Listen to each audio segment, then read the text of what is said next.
أعوذ بالله من الشيطان الرجيم بسم الله الرحمن الرحيم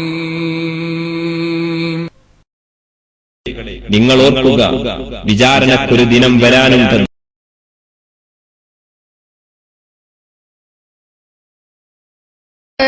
എന്നെ രക്ഷിക്കൂ, മലക്കുകളെ എന്നെ സഹായിക്കൂ എന്ന് വിളിച്ചാൽ ശിർക്കാവുകയില്ല. അപ്പൊ ജിന്നിനെ വിളിച്ചാലേ ശിർക്കാവുള്ളൂ, മലക്കിനെ വിളിച്ചാൽ മടവൂരി സഹോദരങ്ങളെ ശിർക്കാവുകയില്ലേ? മുജാഹിദുകൾ പറയുന്നു രണ്ടും ശിർക്ക് തന്നെയാണ്. മലക്കുകളെ വിളിച്ച് പ്രാർത്ഥിച്ചാലും ജിന്നുകളെ വിളിച്ച് പ്രാർത്ഥിച്ചാലും തന്റെ അസാന്നിധ്യത്തിൽ ഒരു മനുഷ്യനെ വിളിച്ച് പ്രാർത്ഥിച്ചാലും അത് ശിർക്ക് തന്നെയാണ്. കാരണം വിജനപ്രദേശത്ത് വെച്ചുകൊണ്ട് മനുഷ്യന്മാരെ എന്നെ രക്ഷിക്കൂ എന്ന് പറഞ്ഞാൽ മനുഷ്യനില്ലെങ്കിൽ മനുഷ്യൻ കേൾക്കുമെന്ന് വിശ്വസിച്ചാൽ അത് ശിർക്കാകുമെങ്കിൽ ജിന്നിനെ വിളിച്ചാലും മലക്കിനെ വിളിച്ചാലും ശിർക്കാകൂലേ? അപ്പൊ സഹോദരങ്ങൾ കൊണ്ട് മലക്കുകളെ വിളിച്ചു പ്രാർത്ഥിക്കാൻ പാടില്ല, ജിന്നുകളെ വിളിച്ചു പ്രാർത്ഥിക്കാൻ പാടില്ല.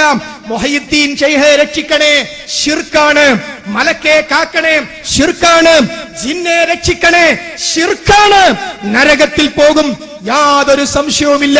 ഇത് സമൂഹത്തെ പഠിപ്പിച്ച മുജാഹിദുകളുടെ നേരെ അവർ ജിന്നുകളോട് തേടുന്നവരാണ് എന്ന ആരോപണം ഉന്നയിച്ച സന്ദർഭത്തിൽ ആ ആരോപണം വെച്ചുകൊണ്ട് മുജാഹിദുകൾക്കിടയിൽ ഭിന്നിപ്പുണ്ടാക്കാൻ കൂടി ശ്രമിച്ചപ്പോ കേരള ജംഇയ്യത്തുൽ ഉലമ കൃത്യമായി അതിറക്കിയ അവസാനത്തെ രേഖയിൽ അതൊരു ആരോപണം മാത്രമാണ് എന്നും സമൂഹത്തോട് വ്യക്തമായി പഠിപ്പിക്കുകയും ചെയ്തു.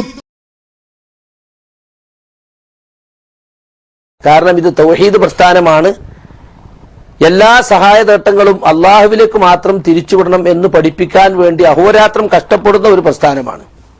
ഉദാഹരണമായി മലക്കുൽ മൗത്തിനോട് എന്റെ ആയുസ് നീട്ടിത്തരണേ എന്ന് പറയാൻ പറ്റുമോ?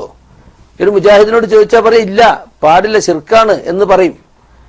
അല്ലെങ്കിൽ മഴ പെയ്യിക്കുന്ന മലക്കിനോട് ഞങ്ങൾക്ക് മഴ വർഷിപ്പിക്കണേ എന്ന് പറയാൻ പറ്റുമോ? പാടില്ല, ശിർക്കാണ്. എല്ലാവരും പറയും.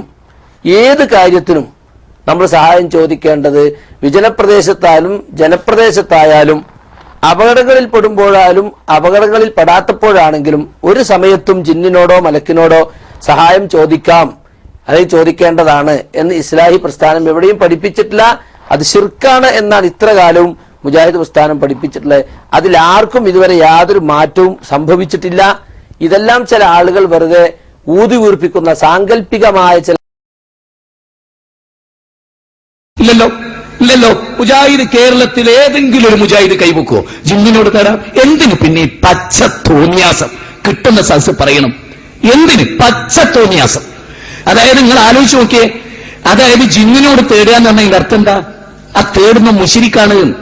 ഒരാള് മുശിരിക്കല്ലെങ്കിൽ അത് പറയുന്നു പച്ച മുശിരിക്കാന്നാ നബി പഠിപ്പിച്ച്. അത് ഓതി തരണേ നിങ്ങൾക്ക് മൗലൈമാരെ നിങ്ങൾക്ക് അത് ഓതി തരണോ?